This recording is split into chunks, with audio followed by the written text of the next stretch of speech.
দুশ্চিন্তা বনাম আত্মহত্যা। বেশ কয়েকদিন আগে ট্রেন্ডিং এর পর্যায়ে একটি খবর ছিল, সেটা হচ্ছে রিমি নামের একজন পুত্রবধূ, যে কিনা ফেসবুক লাইভে এসে অনেকক্ষণ তার লাইফ সম্পর্কে অনেক কথা বলেছেন এবং সর্বশেষ ঠিক ভিডিওর পরেই তিনি আত্মহত্যা করেছেন। তো এর পিছনে কি কারণ ছিল? তারপর আরো একটি ঘটনা আপনাদেরকে শেয়ার করি। ঢাকা বিশ্ববিদ্যালয়ে অদ্রিতা, তিনি হচ্ছেন ঢাকা বিশ্ববিদ্যালয়ে একজন শিক্ষকের মেয়ে ছিলেন এবং ঢাকা বিশ্ববিদ্যালয় আবাসিক এলাকায় তিনি বাস করতেন। কিন্তু পারিবারিক কিছু কলহের কারণে সে শিক্ষার্থী আত্মহত্যার পথ বেছে নেয়। আচ্ছা, আরো একটি ঘটনা জেনে নিই। কুড়িগ্রামে চাকরি না পেয়ে একজন যুবক আজাদুল ইসলাম নামের, তিনিও আত্মহত্যার পথ বেছে নেন। আসলে বাংলাদেশের প্রেক্ষাপটে আমরা দেখতে পাচ্ছি যে প্রতিনিয়ত আত্মহত্যার পরিমাণ কিন্তু বেড়েই চলছে। এর মূল কারণ কোথায় সেটা কি আমরা জানি? হ্যাঁ, এর মূল কারণটা হচ্ছে ডিপ্রেশন, অর্থাৎ দুশ্চিন্তা।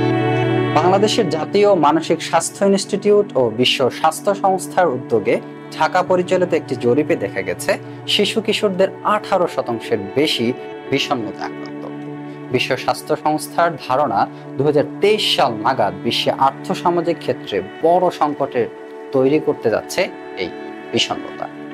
গবেষক ও চিকিৎসকরা মনে করে সাধারণভাবে প্রতি 5 জনের মধ্যে একজন তার জীবদ্দশায় কখনো না কখনো বিষণ্ণতা আক্রান্ত হয়ে যেতে পারে।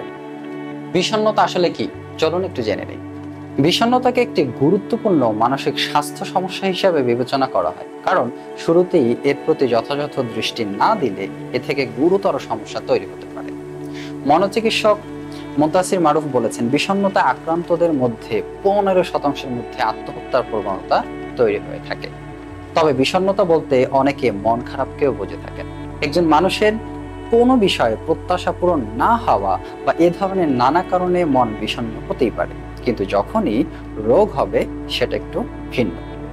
বিষণ্ণতা হতে পারে বিভিন্ন মাত্রা কিংবা গভীরতায়। মনে রাখতে হবে, টানা 2 সপ্তাহ মন খারাপ থাকা বা আগে থেকে যেসব কাজে আনন্দ লাগতো সেসব স্বাভাবিক কাজগুলোতে আনন্দ না পাওয়ার মতো হলে এটিকে বিষণ্ণতার লক্ষণ হিসাবেও বিবেচনা করা যেতে পারে। আমেরিকান সাইকিয়াট্রিক অ্যাসোসিয়েশন বিষণ্ণতার 9টি লক্ষণ উল্লেখ করে বলেছে, 9টি লক্ষণের মধ্যে 5টি লক্ষণ দেখা যায় এবং এটি যদি টানা 2 সপ্তাহের অধিক সময় থাকে তাহলে সে সর্বোচ্চ পর্যায়ে বিষণ্ণতায় ভুগছে। বিষণ্ণতার লক্ষণগুলো কি কি? দিনের বেশিরভাগ সময় মন খারাপ থাকা।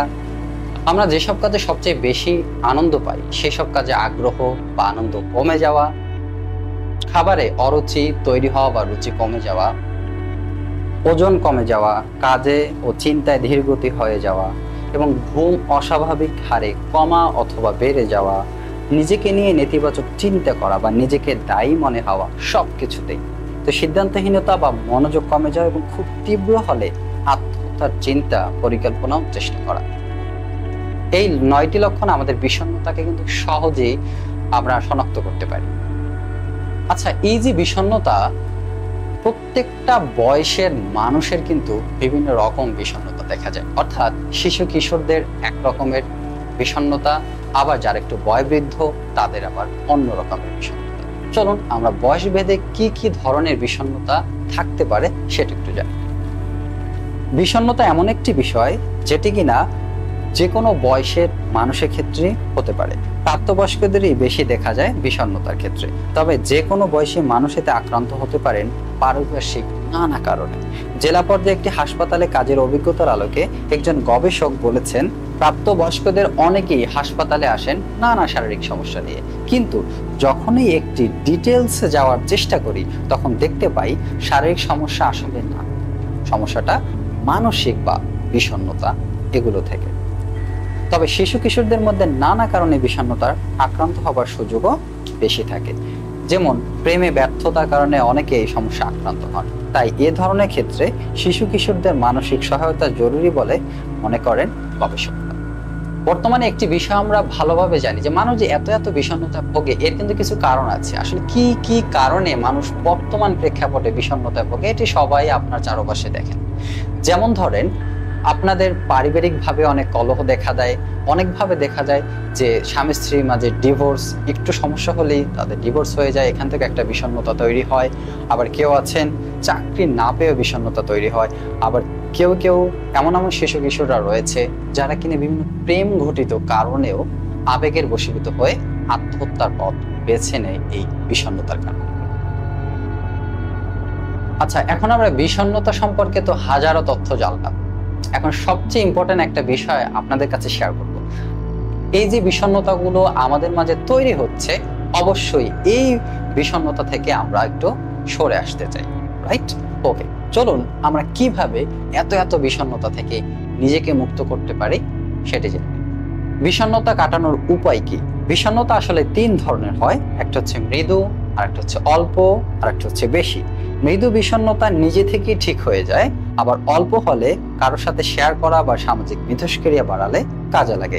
অর্থাৎ আপনি যখন বিষণ্ণতায় ভুগবেন তখন নিজেকে একাকী না কাটিয়ে বরং নিজে অন্যান্য মানুষের সাথে একটু সময় দিন, দেখবেন আপনার বিষণ্ণতাটা কিন্তু অনেক ক্ষেত্রে কমিয়ে আসবে। সবার সঙ্গে মিশতে হবে, মানুষের কাছ থেকে দূরে সরে না যাওয়ার মাধ্যমেও কিছুটা বিষণ্ণতা আমরা কিন্তু খুব সহজে কাটিয়ে উঠতে পারি, তবে এটা সবার দ্বারা সম্ভব নয়।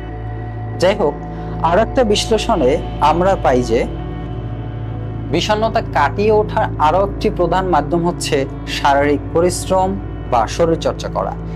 এই শারীরিক পরিশ্রম এবং শরীর চর্চা থেকে কিন্তু বর্তমান শিশু কিশোর প্রজন্মও কিন্তু সরে আসছে। অর্থাৎ এই ইন্টারনেট অনলাইনের যুগে শিশু কিশোররা এতভাবে আসক্ত, আমরা দেখতে পাই বিভিন্ন মাঠ খালি পড়ে থাকে অথচ তারা খেলাধুলা করে না। একটা পর্যায়ে এই ছেলে মেয়েগুলো মা বাবার কথা শোনে না, তাদের ইচ্ছা মতো কাজ করে। দেখা গেছে বাচ্চাদের একটা যখন ধমক দেওয়া হয় ওটার উপরে আবেগী হয়ে সে কিন্তু আত্মহত্যাও করে ফেলে। আর এরকম নজির কিন্তু বাংলাদেশে অনেক রয়েছে। তো এই জন্য শারীরিক চর্চাটা খুবই জরুরি। বৃদ্ধ বয়সে শারীরিক চর্চাটা না করে আপনি আপনার উপযুক্ত বয়স অর্থাৎ শিশু কিশোর অর্থাৎ আপনার বাচ্চা যারা রয়েছে তাদেরকে খেলাধুলার প্রতি বেশি উৎসাহিত করুন।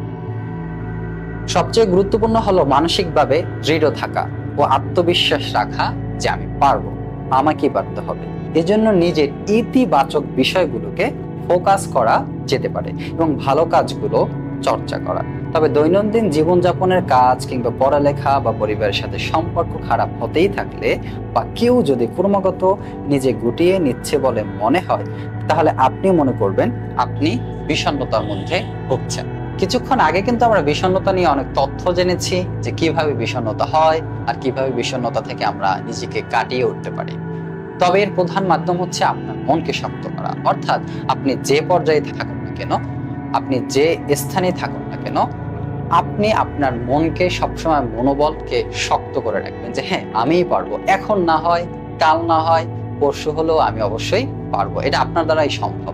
অনেকে আছেন অনেক ভালো ভালো পরিবেশে থেকেও অনেক কিছু করতে পারে না, কিন্তু অনেক গ্রাম থেকে উঠে এসেও অনেকে কিন্তু অনেক ভালো কিছু করে। সেই জন্য নিজেকে ডিপ্রেশনের মধ্যে না ফেলে বরং লাইফটাকে সুন্দর করুন, দেখবেন পুরো জগৎটা সুন্দর হয়ে গেছে। জগৎ জগতের মধ্যেই চলবে, তাই নিজেকে কেন আপনি শাস্তি দিচ্ছেন?